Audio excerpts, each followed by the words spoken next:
Yes, and we have two more people that are experimenting in this huge lab that the arena is. André Bos, Security and Safety Things. Security and Safety Things. Yeah. Tell us about that. What is Security and Safety Things? Yeah, Security and Safety Things has developed an open operating system for security cameras, so that the security camera is able to run artificial intelligence applications on the device itself. Okay. That's in short what we did. So that's like Android did it for the smartphone. Ooh, small ambitions there. Yeah. All right, and Paul Valk, founder of Studio Automated. What does Studio Automated do? Well, very simple. Actually, we provide and we develop AI software which learns cameras where the action is. And we do that in several markets, as you already know, in sports and media, very much growing, and also now in safety and health market. Yeah. And I think that's part of a really, I mean, you both represent two really big developments. The first one is that computer vision, that camera feeds, video feeds can now be interpreted by software, by artificial intelligence, and you can pull all kinds of data out of a camera feed. That's one thing. And the other thing, which I think we should also discuss, is where does all the data reside? Are all these processes one big cloud company somewhere where everything goes? Or, in the cases you have described to me earlier, is it more in the device itself, the edge computing case? Now, let's talk about both these things. But first, I want to dive deeper into what exactly you do. So, let's talk about that platform. So, there's cameras in and around the arena, lots of them actually. There's also a lot of traffic there. You have developed a platform for developers to put in apps that can analyze the camera data. How does that work? I mean, how do you make a platform? It sounds very complicated because you need all the camera makers and chipset. Tell us a little bit more about the process there. Yeah, interestingly. First of all, we have developed this operating system for security cameras itself. So one of the stakeholders of our platform are camera manufacturers, to put this operating system in the cameras. That's one part of the ecosystem. An operating system for a camera is basically switch it on and off, right? I mean, yeah, it's like the computer for the camera, how it runs itself, and it's needed to run these applications on. So therefore, we developed also an ecosystem where app developers can register themselves and have all SDKs and tools in hand to develop with their AI, like Studio Automated. They have their AI, and with the tools we supply, with this developer documentation and tools, they can provide this application. And therefore, we also have made this marketplace, the worldwide marketplace, where integrators can buy these applications and put them on these cameras. So you on the one hand, you have this hardware. On the other hand, you have these applications and the marketplace to buy these apps. So you have a marketplace, which I would guess is like a website. Of course, yeah. Right? Yeah, it's the market. And we actually have some examples of to get an idea of what kind of intelligence you can apply to camera feeds. What was that first one?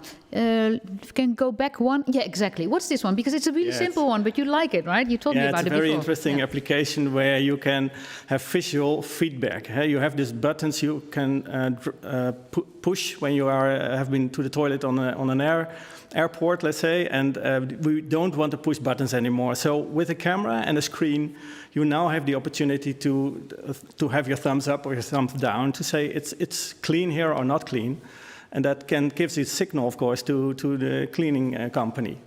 I can imagine this being applied. I don't know, anywhere. I guess classrooms, conferences, my world conferences. Of course. Good speaker, bad speaker. I mean, stadiums. Yeah, you can exactly. imagine everywhere. Yeah. Yeah, and you can actually find. I mean, interpreted this for a lot of people in the same screen as well. It's not like one person has to stand there to this. Yeah, exactly. Yeah. You can put, of course, a question on the screen, and that will be answered then by a thumbs up or thumbs down.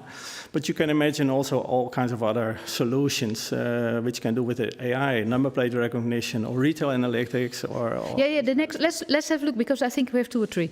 This is a completely different area. Yeah. So this fall detection in the care industry. for example, or lonely workers. Normally you have to stand up.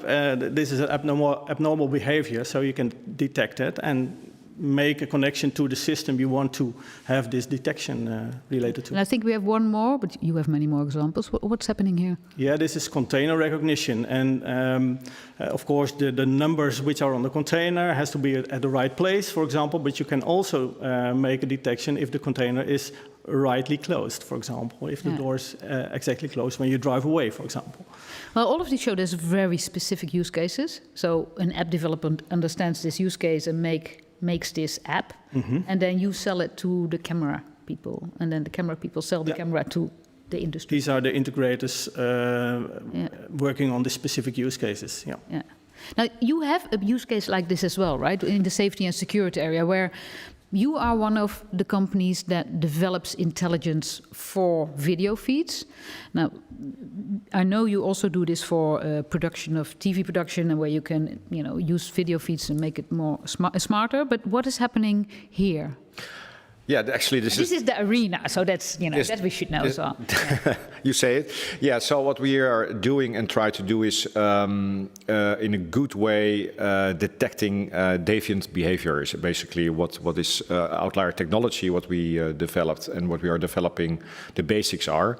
So we learn our cameras with AI where the deviation is. In this case, the deviation is about social distancing. We are not allowed many people in the arena and in other stadiums as well. So you have to measure which seats are allowed to sit on and which are not. And by doing this, you get a lot of data and you get learnings from, okay, how do we actually control the customer behavior, but also the customer journey. So in this case, we put alarms. Actually, there was on the match yesterday, very hot, very fresh, where you see the blue squares where there's an alarm. People are sitting next to each other, but according to the seats sold, the plan we have and the detection, they're not supposed to sit there, and this is real time done with the camera. What happened? Were there actually stewards saying? What happened is that exactly what we also have an example in a movie. We don't show it here right now, but we have also a movie where a steward actually was going to a person and said, very friendly, of course, please, you're not allowed to sit here. Please move away.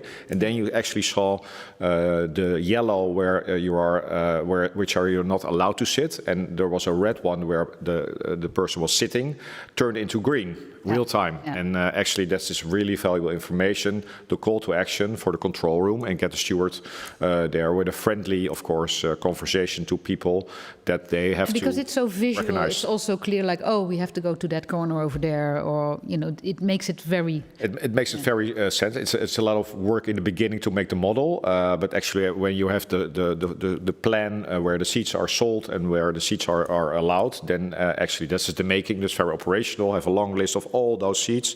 But if you have done that, you put it into the computer, you put it in the software, and it automatically runs. And that goes even faster with AI, of course, because it's learning the cameras and the system where you are allowed or whatever you can do. But this is one of the social distance examples, and when hopefully there will be a lot of people inside the stadiums, all of them, and you have of course other use cases. Full again, and then what? Then you have of course a perfect example of how you can improve your customer journey, like also Sander is saying. That, for example, now you see a lot of people remaining seating during the break, and of course the stadium wants to sell his food and beverage, so you can measure, you have the data, who's seating, who is going to go to the food and beverage corner, you have the data and the numbers which you can count on, and that you can really improve and develop new See, the moment they get up, some bells start ringing over there. Exactly, and you get also a little bit more crowd control in terms of when the match is finished, how many people are leaving directly, how many people remain seating, and then you can improve also the remaining time of a visitor, because that's one of the business case of a stadium, how to improve the customer satisfaction and stay a longer crowd in the stadium where you can do more and of course earn more. This is one of the challenges. I always like new tech, and I think this whole computer vision thing is fascinating, and lots of things are happening. But obviously, this is a privacy nightmare on all counts. I mean, how do you solve that? I mean, here the arena is allowed to, just see that you're not in your seat and tell you to go away. Do you anonymize everything, or?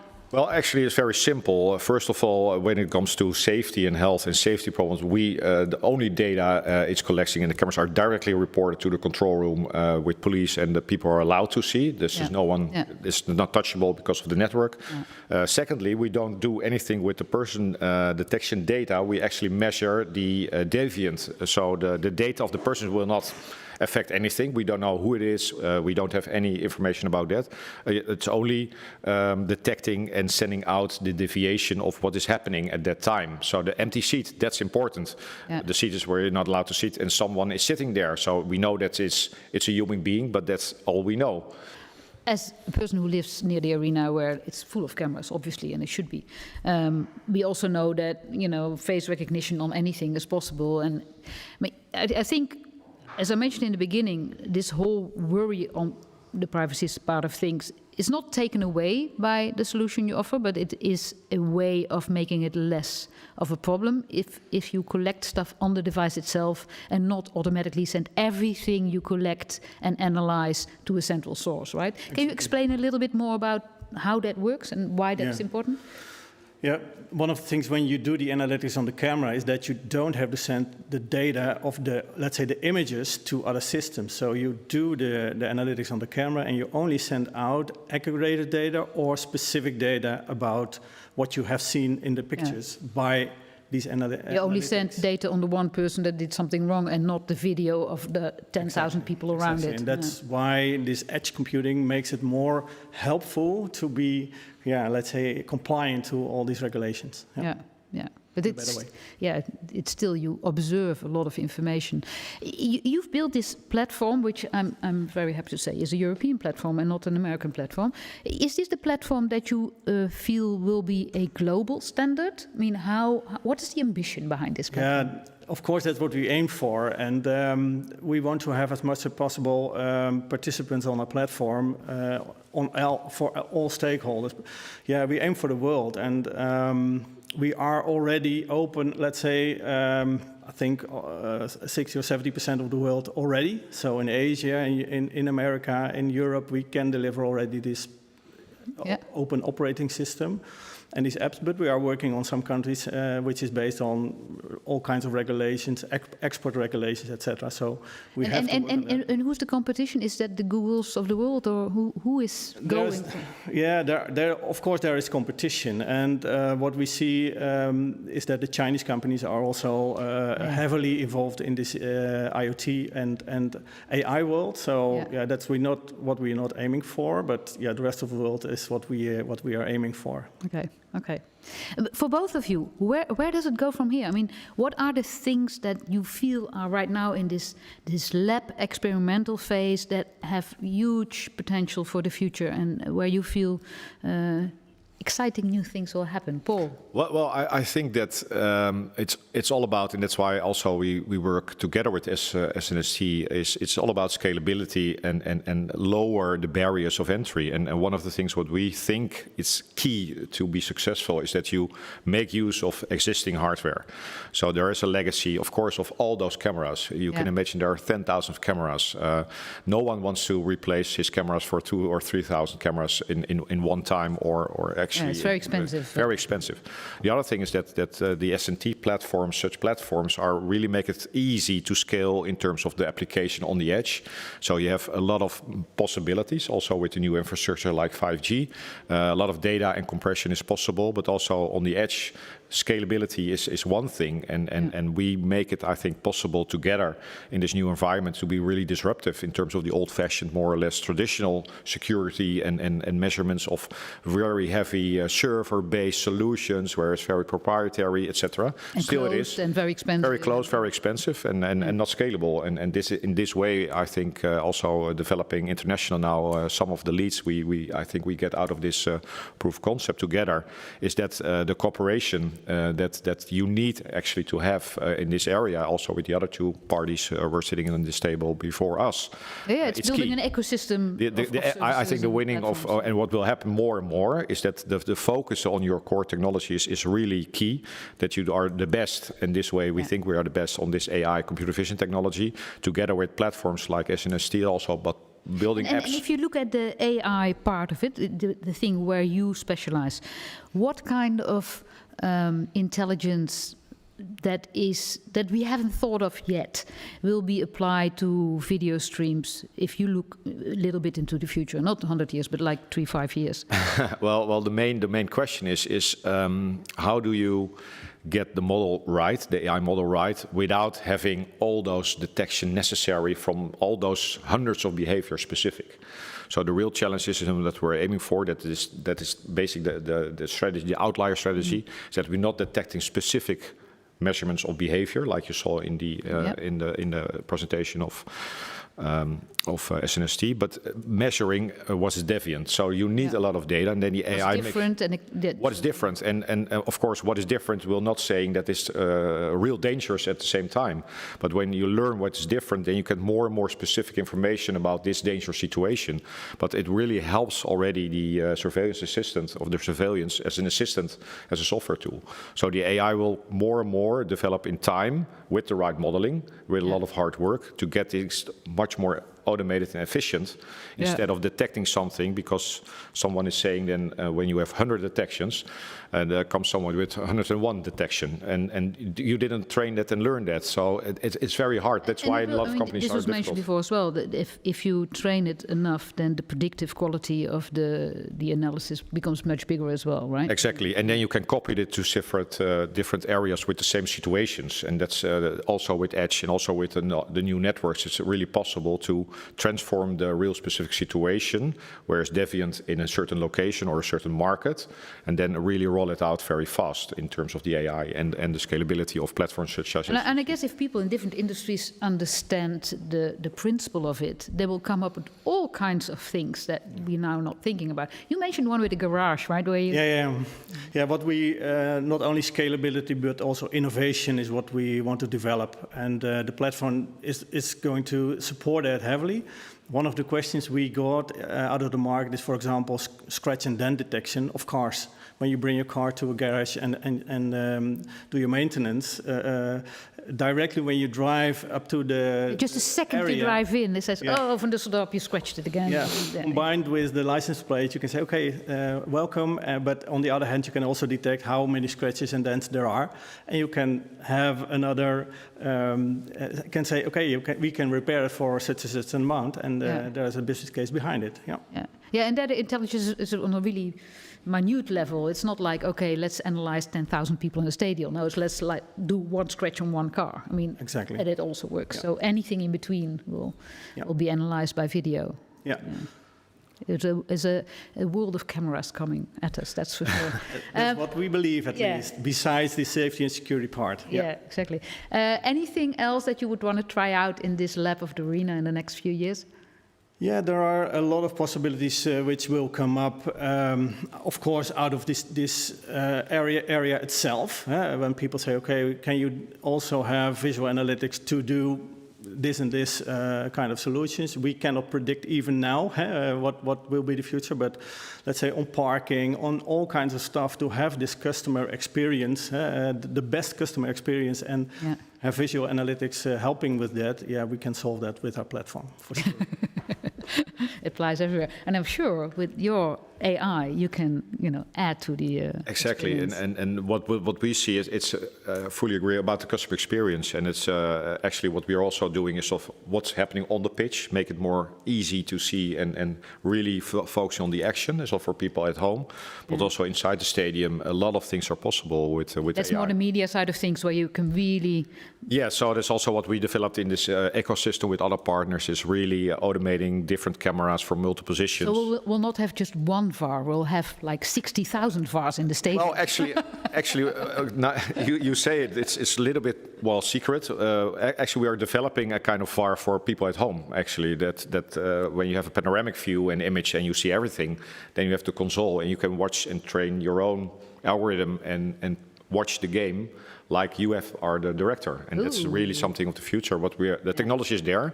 It's now or less, finding the right partners to scale. Actually, Exciting times. very exciting. There. Gentlemen, thank you very much. Thank you very much.